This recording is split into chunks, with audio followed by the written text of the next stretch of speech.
I'm Kristen Goodwin. On this episode of the Fox News Rundown, Confederate statues are coming down all over the country, and some say a good chunk of history is going with them.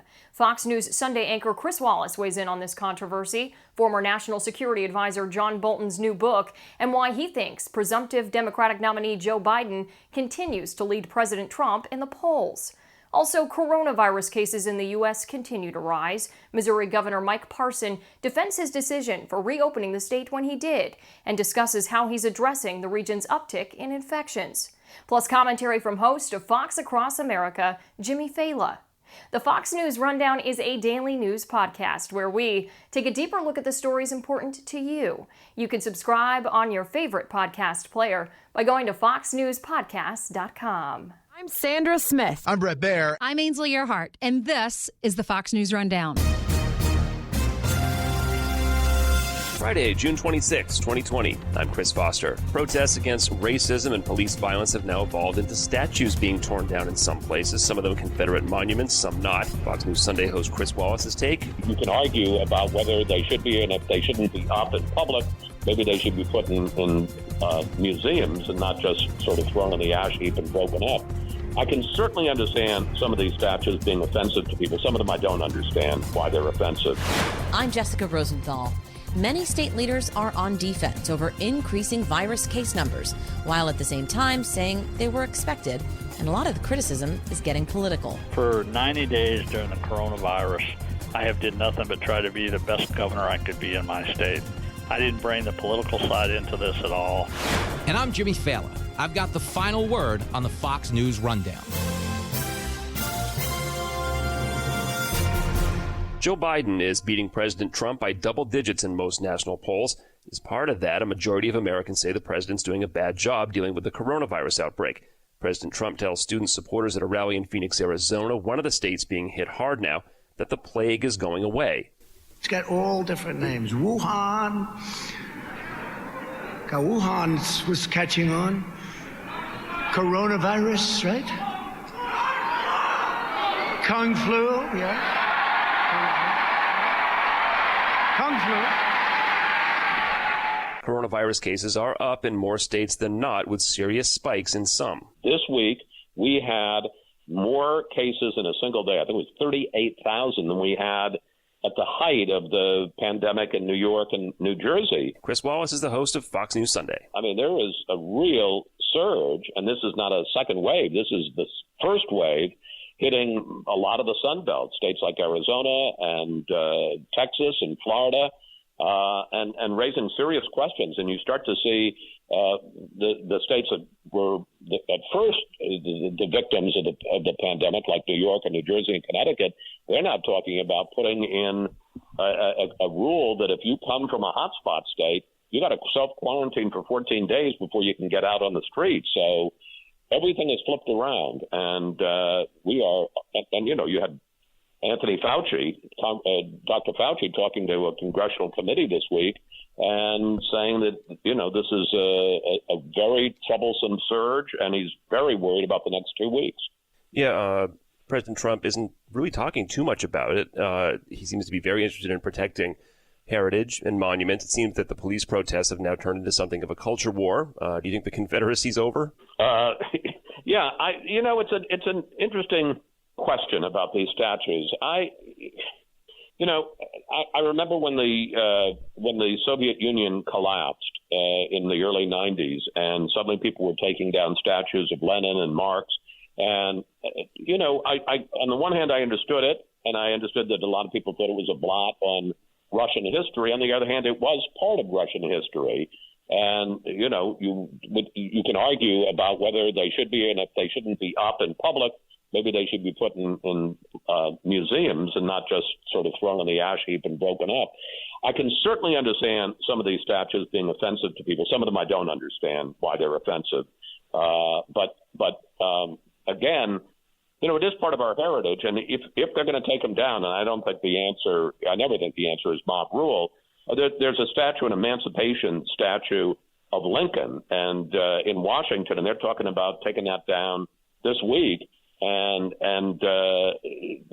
Congresswoman Eleanor Holmes Norton, who's the congresswoman for Washington, says no, we should put it in a museum so it's a subject of study because it is part of the heritage. I don't know. It's an interesting time to be alive in America. Well, yeah, and things are open to interpretation. It's art. The Lincoln statue that you're talking about there could be interpreted as an emancipated slave looking subservient, but that wasn't the intention. The same thing with this Teddy Roosevelt statue at the Natural History Museum in New York City, where he's high up on a horse, flanked by a Native American and an African below him. And some people are interpreting that in a way that I don't think it was actually intended when the design was there. Okay. No, but on the other hand, let me just quickly say, I mean, I used to live near the Museum of Natural History in New York on Central Park West. I don't know if that statue was up back then or not. I never particularly paid any attention to it.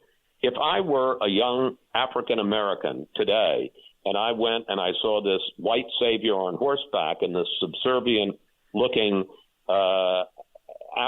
African or African American at his feet, I wouldn't want that. Again, I'm not saying it should be torn down. It's certainly not torn down by violence, but I can understand, remove it and put up a different statue of Teddy Roosevelt. So I think these are, there are legitimate conversations and interesting conversations about our culture and our history and what role things should have.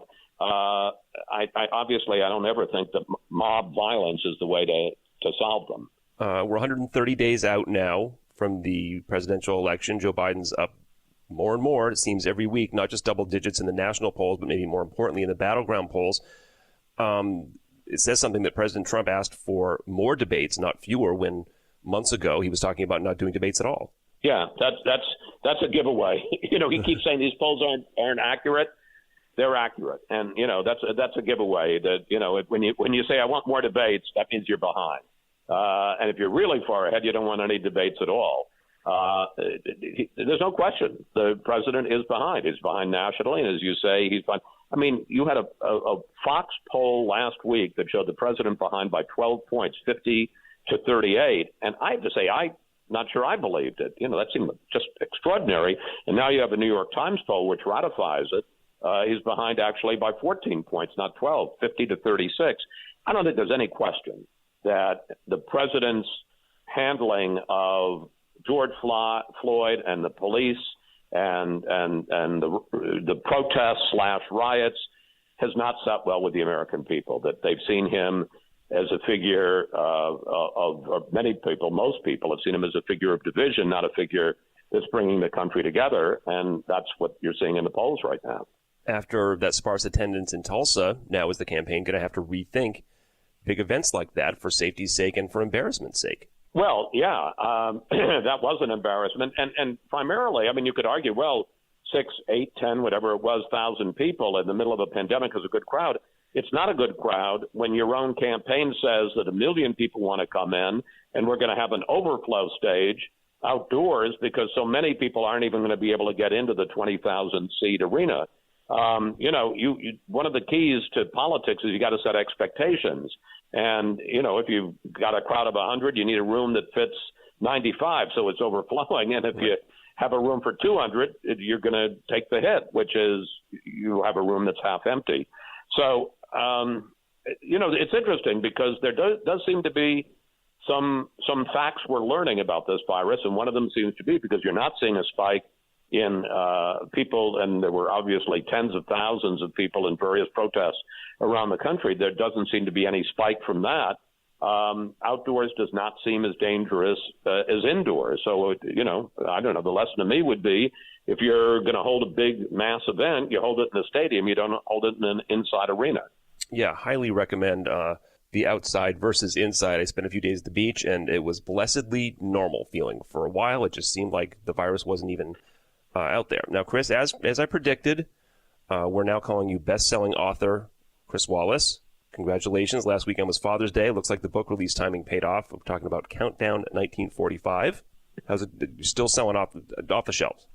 Well, thank you for mentioning that, Chris. Yeah, I mean, the first week it was out, it was the best-selling hardcover book in America, either fiction or nonfiction, and we just got word that it's number 2 on the New York Times list the second week, and that's one of the things I gather. I'm now learning a little bit about all this, that, does it have legs? Is it just he did some publicity and, there were a lot of pre-orders, and so you did well.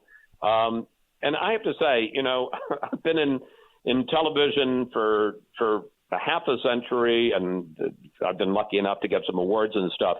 But best-selling author is absolutely new to me, and I am tickled pink. I just could not be more proud and pleased by it. And what I really like, and for folks who want to get it, is that they seem to have received it the way that I wrote it, which is as a history thriller. People, say I was up all night reading it, and it was a page turner, and I couldn't be happier about that. Countdown 1945, the 116 days that changed the world. Not a page turner, according to you. I have not received my copy yet. I've got one floating around somewhere. You said John Bolton. It is available at Amazon and Barnes & Noble and things like that. Your book? Yes.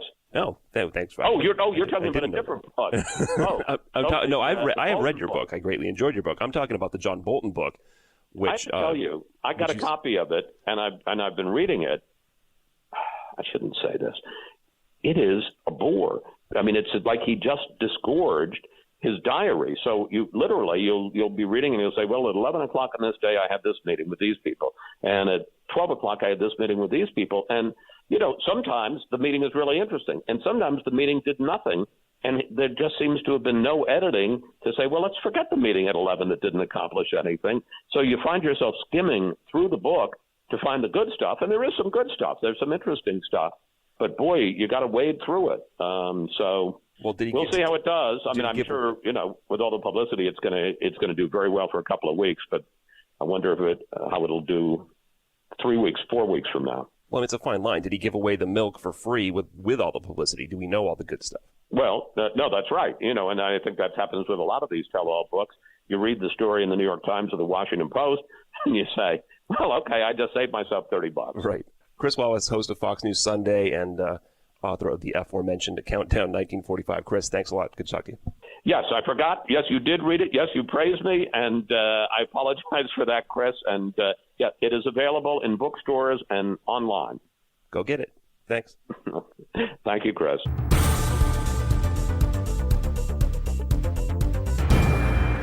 This is Jimmy Failla with your Fox News commentary coming up. Some of the criticism over increasing virus cases has become political. I know, you're shocked, right?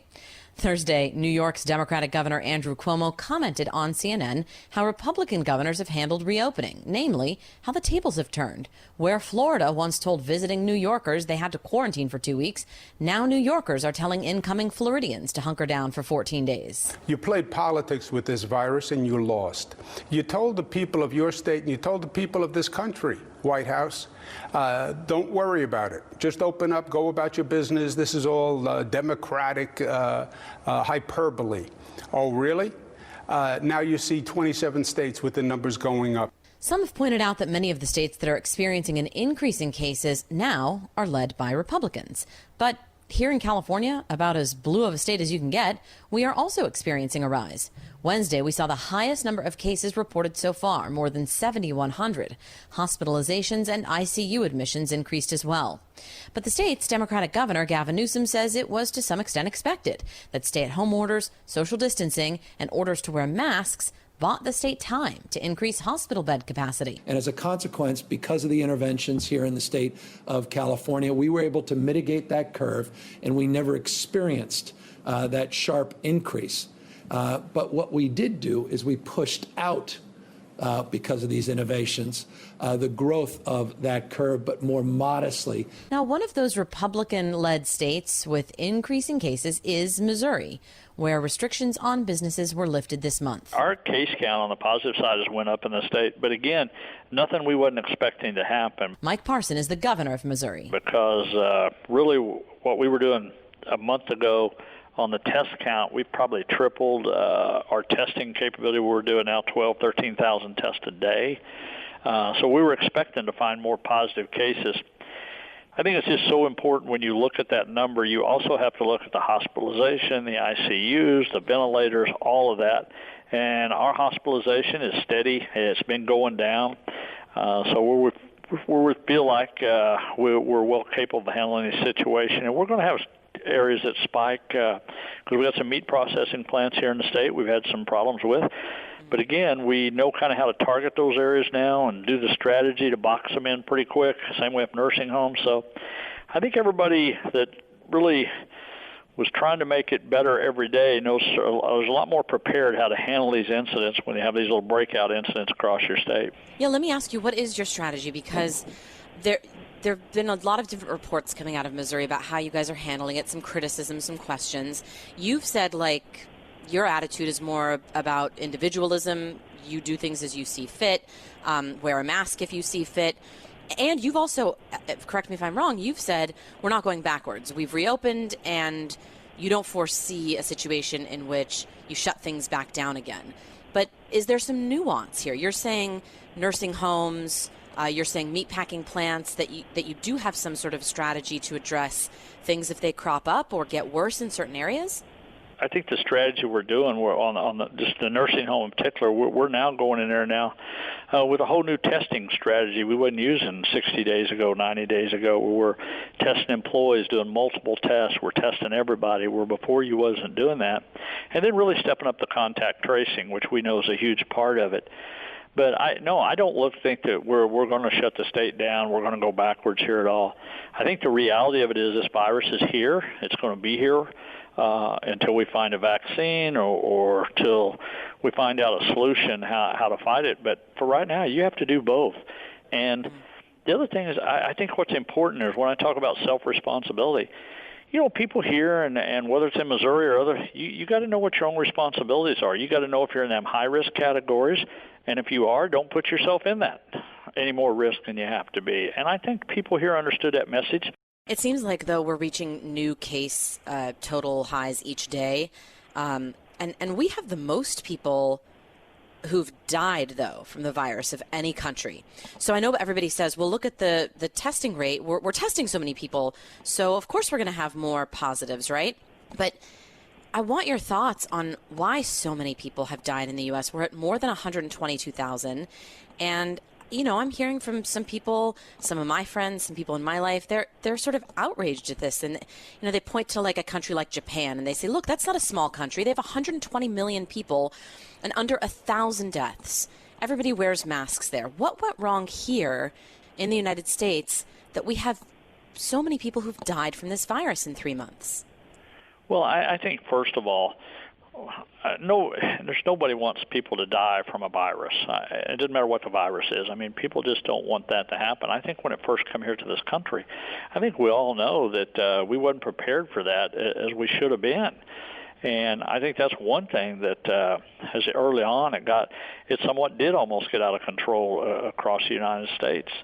Because we just didn't know. I mean, I think as governor, one of the ways that I like to look at it now that I have information, kind of armchair quarterback it here a little bit, but I'm trying to, at first when this originally came out, you're trying to figure out how do I protect every citizen in the state? How do I protect every little town, the big cities and all that? And eventually you started realizing where are those highest risk areas, and instead of trying to spread all your resources out like we were at the first, we were then able to find out just really such as the African American community, the food processing, prisons, nursing homes. We were able to target those things. And I think that's when everything, to me, started to curve, when everybody started being able to realize, hey, here's the real problems with this. And then what creates it? How do you spread the virus? And, I think people started realizing, hey, I got to stay home. I don't need to be out any more than I have to be. I don't need to be in crowds. I don't need to go to restaurants where it's shoulder to shoulder. And I think that's after we all started learning more about it. But I think originally we just didn't have the facts in place that we needed, it looked like to me. Governor, there have been more than 1,900 cases and more than 80 deaths since you lifted restrictions on June 15th, right? I think those are the numbers. You were asked if you take responsibility for those deaths, and your response was, I don't know that any one person's responsible for that any more than anyone else standing out here in this hallway. And it was reported that you asked the reporter who asked you that question if she takes responsibility. You have since been, I think it's fair to say, very heavily criticized for your response, mostly by the media and Missouri Democrats. Do you want to clarify what you meant there? Yeah, well, let me just say this. You know, I know on the national level they try to blame the president or they try to blame the governor for people dying every day. But let me go back with a history of who I am. I lost a brother-in-law in the line of duty as an EMT. He got killed in a terrible accident. Do I blame the driver that it was his responsibility because of what happened? It was just a terrible accident. Mm-hmm. You know, things are going to happen in everyday life that you whether it's cancer, whether it's fatalities. But I think to try to say, Governor, do you feel responsible for everybody dying for whatever reason is an unreasonable question to start off with. You know, I think it's the I got you question that is what that question was asked for. You know, the reality of it is I don't want anybody to die. You know, I've lost officers in the line of duty as sheriff. You know, I've had them shot 6 times and survived. You know, and when somebody asks me that question, you know, I don't want any citizen in this state to die. I don't want people to die in the nursing homes like my mom and dad did. But to kind of try to say, well, it's your fault, Governor, because people are dying from a virus, you know, to me that's a total unfair question to ask and try to pin that on someone. Like, why is any one person responsible for a virus or for cancer, for any other illness that you can just say, hey, it's your fault people are dying? I just don't think the normal person, no matter what party you're with, no matter what the political is, I don't think the majority of people, anybody wants people to die when it's not their time to die, however they die. Understood. Governor, just a few more. New York's Governor Cuomo said Thursday that governors like Ron DeSantis in Florida and other red states have played politics with this virus by reopening too soon, and the rising case numbers show they are losing this game. What do you say to something like that? Yeah, look, for 90 days during the coronavirus, I have did nothing but try to be the best governor I could be in my state. I didn't bring the political side into this at all. You know, everybody wanted to say red states, blue states, and all this stuff. The reason I opened the state of Missouri was because of the Missouri data I had within my hand that was put together by infectious disease doctors that was part of that advisory group across the state. The universities in the state were part of that process. Mayors across the state, county commissioners across the state, hospitalization down, ventilators down. Real data is how I made that decision, not a question whether it was a red or blue state. I could care less about that. You know, what I wanted to make sure is when I put people out there was going to be some ability for people to feel safe. And I had to have that information. I think we did, and we put it out to the public and explained. And again, we explain every day in our press briefings. The responsibility is going to come back to social distance is the number one thing that we can all do to protect one another. And I say that every day, and we'll continue to say that till there's some sort of scientific proof that's saying that's not. Just as things were starting to reopen in several states, around Memorial Day, George Floyd was killed, and the protesting began, mostly against police. You are a former sheriff. Are you of the mindset that law enforcement and police agencies need substantive reform? You know, look, I think you have to look at the individual cases that happen. I think what happened in Minnesota, we've seen that, the video on it, should have never happened. I'm a firm believer when you're a police officer, and I've wore the uniform for 22 years and wore the badge. When you take that oath of office and you put that badge on, you should always be held to a higher standard. I don't care where you're at, what agency you're with, you should be held to a higher standard. If you don't like being held to a higher standard, you shouldn't be in the business of law enforcement. So, first of all, they got to be accountable when they make mistakes.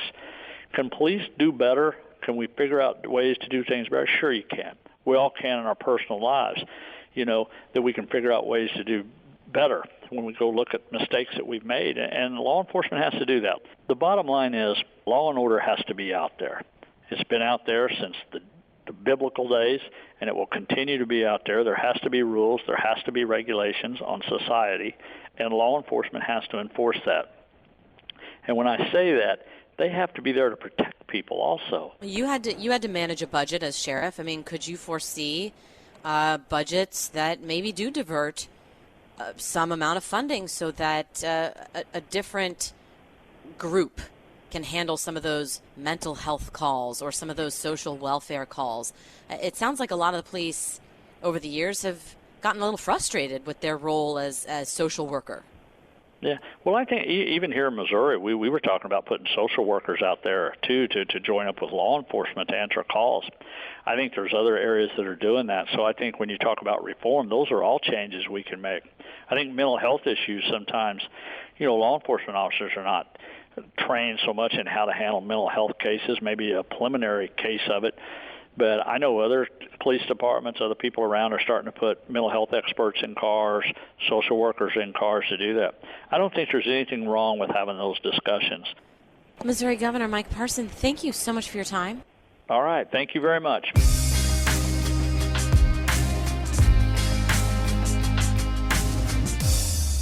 From the Fox News Podcasts Network, download and listen to The Untold Story with Martha McCallum. The host of The Story on Fox News Channel sits down with major newsmakers each week to get their untold story. Subscribe and listen now by going to foxnewspodcasts.com.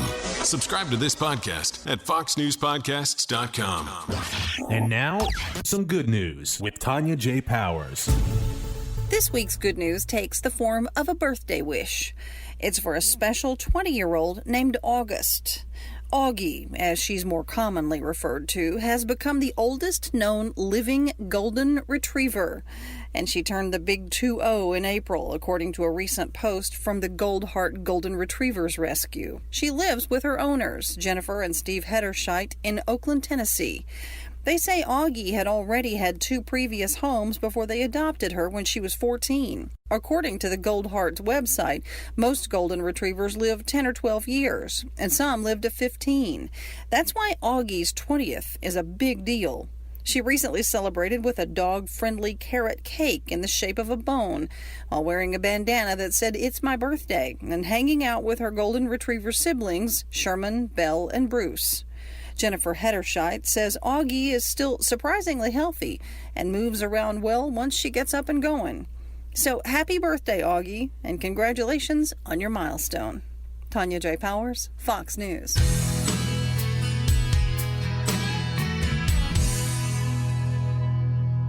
It's time for your Fox News commentary. Jimmy Failla. What's on your mind? So the FBI determined there was not a noose hanging in the garage of NASCAR driver Bubba Wallace. And that's a great thing, because racism is terrible, and the country is in enough chaos right now without adding to it. Seriously, if things don't stop, pretty soon mobs will be tearing down statues all over the country. Oh, wait. The FBI determined the air quotes noose was the same pull-down rope hanging on every other garage door at the track. It seems like the kind of obvious thing reporters would investigate before running the story, but to put it in NASCAR terms, the left-wing media is on the wrong track. They suffer from a condition called ratesism, meaning if something gets ratings, it's more important to get the story out than it is to get the story right. And if you don't believe me, ask Jussie Smollett, who watched left-wing hosts run with his fake attack story for 2 days before police threw the challenge flag. But unlike Jussie, the liberal media did not beat themselves up over it, nor will they hold themselves accountable for this. And to be clear, I'm not saying anyone should ignore a potential hate crime in NASCAR, but they should have at least waved the caution flag and sorted through the facts. Be sure to check out Fox Across America with me, Jimmy Failla, weekdays from noon to 3 on foxnewsradio.com. You've been listening to the Fox News Rundown. Stay up to date by subscribing to this podcast at foxnewspodcasts.com. And for up-to-the-minute news, go to foxnews.com. Love Fox News? Click the subscribe button to get more of the news and opinion you trust, and click the Fox News Rundown playlist for the latest episodes.